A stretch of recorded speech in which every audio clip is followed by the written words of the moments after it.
سانتا مونیکا شلوغ‌ترین و پرتوریست‌ترین ساحل توی جنوب کالیفرنیا است.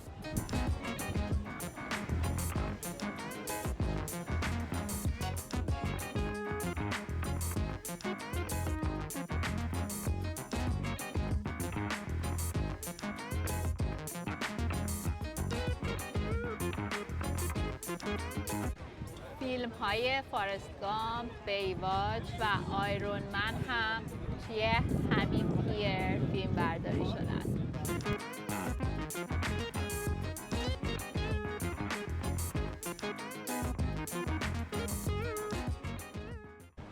توی پیر نزدیک ساحل یه شهر بازی کوچیک با یه چرخ و فلک هست که همه اول یه سری به اینجا میزنن و بعدش میرن لب دریا.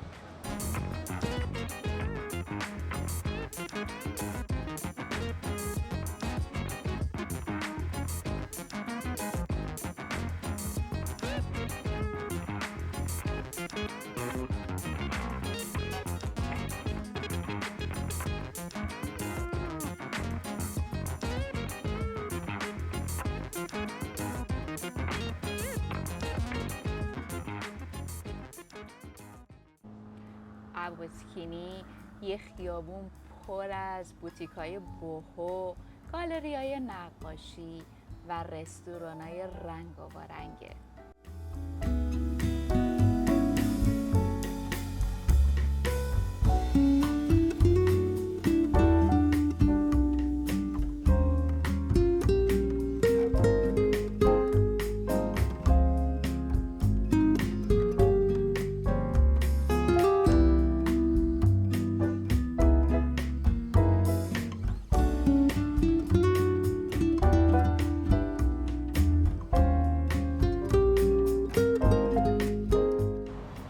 جلوی خیلی از مغازه‌ها برای سگا آب میذارن.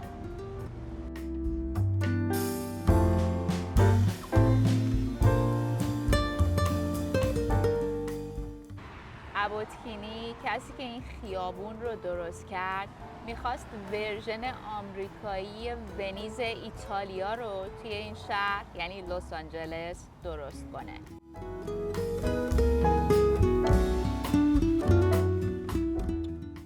بیشتر مغازه ها شکل خونه است.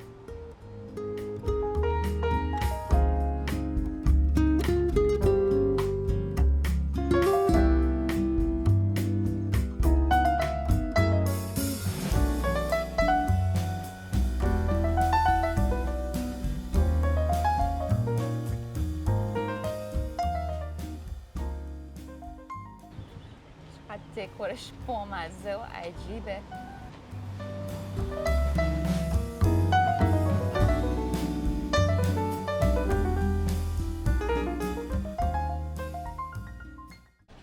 توی این منطقه بوتیکا فقط لباسایی رو میفروشن که مواد اولیه‌اش با محیط زیست سازگاره.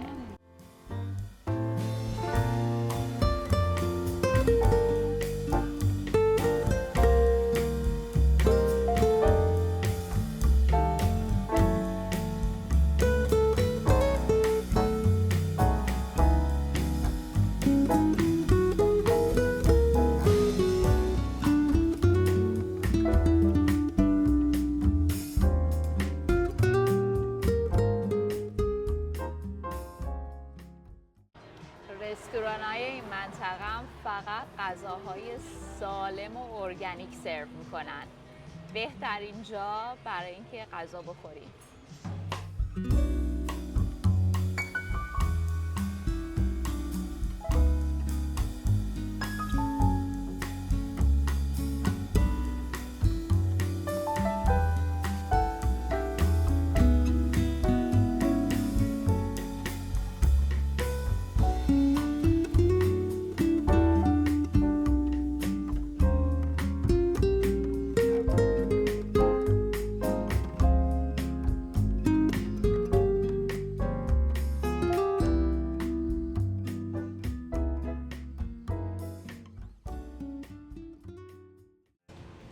بریم ونیز بیچ.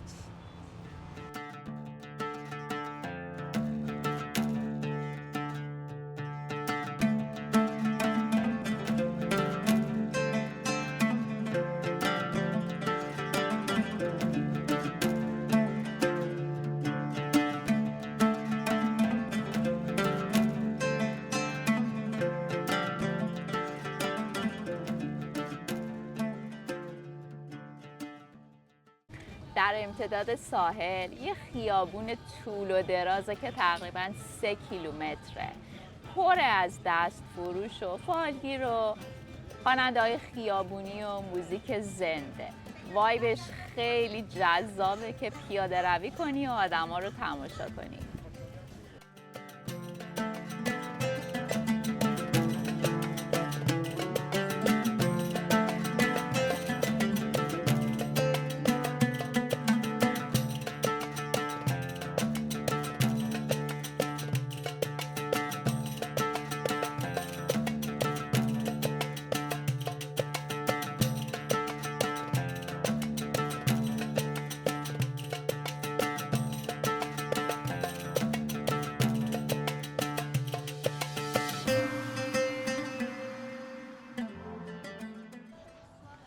کنار ساحل یه باشگاه ورزشی روباز هست که بدنسازا، آکروبات بازا و ژیمناستا اینجا تو هوای آزاد کنار دریا تمرین میکنن. سال 1970 هم آرنولد شوارزنگر اینجا تمرین میکرده.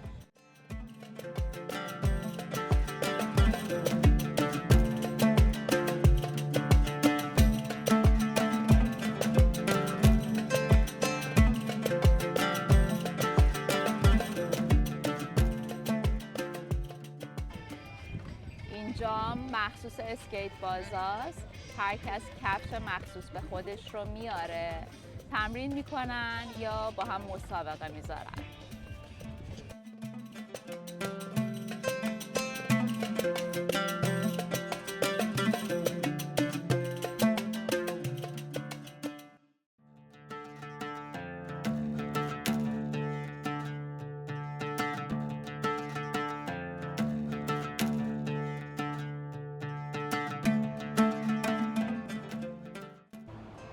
درختای نخلم که دیگه آیکون این شهرن.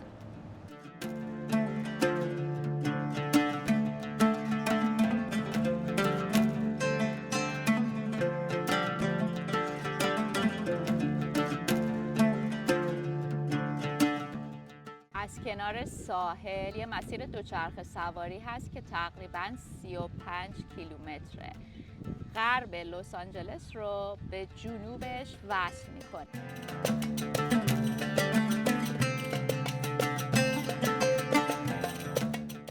توی مسیر چند تا مغازه هستش که میشه ازشون دوچرخه کرایه کرد.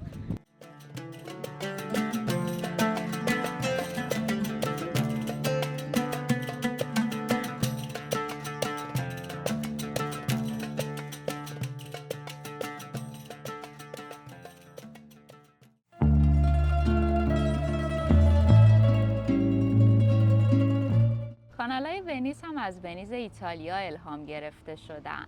فقط چند تا گوندولا کم داره که یه سری قایقرون روش آواز بخونن.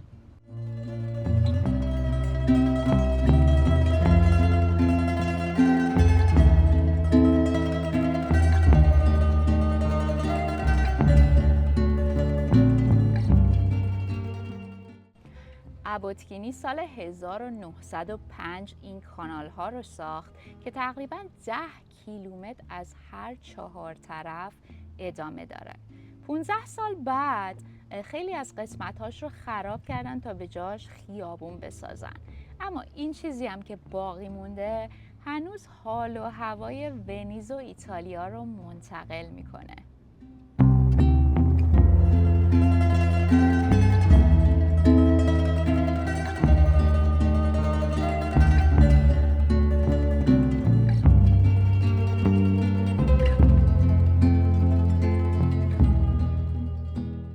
کانال‌ها از طریق پل به هم وصلن و خیلی راحت میتونی بین تمام کانال‌ها پیاده روی کنی.